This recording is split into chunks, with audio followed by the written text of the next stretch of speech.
বিকাল হলে একটু ঘোরাফেরা করলে মনটা ভালোই লাগে। আজকে হাঁটতে হাঁটতে চলে গেছিলাম আমরা নদীর পাড়ে। আর আমাদের বাড়ির থেকে নদীর পাড়ে যেতে অনেকটা রাস্তা লাগে।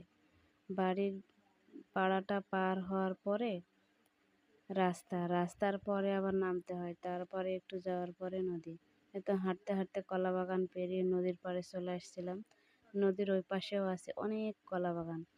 এই পাশে কলা বাগান ততটা নেই, কিন্তু আশেপাশে এরকম প্রাকৃতিক দৃশ্য দেখলে মনটা আসলেই ভালো হয়ে যায়। তো আমি একটু হাঁটতে হাঁটতে পানির কাছে গেছিলাম। পানির কাছে যাওয়ার পরে পানিটা একটু হাত দিয়ে ধরলাম, ভালো লাগলো ঘোরাফেরা করতে।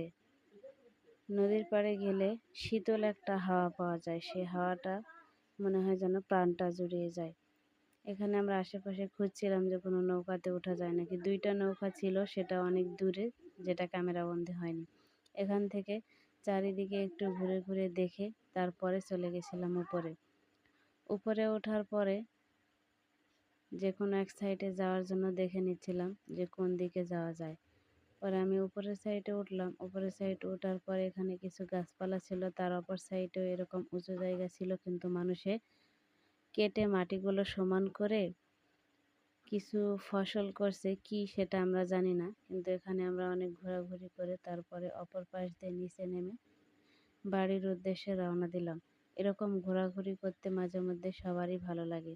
যদি থাকে পাশে এরকম নদী আর প্রাকৃতিক দৃশ্য, দুইটোই একসঙ্গে পাওয়া যায়, তাহলে তো আরো বেশি ভালো লাগে।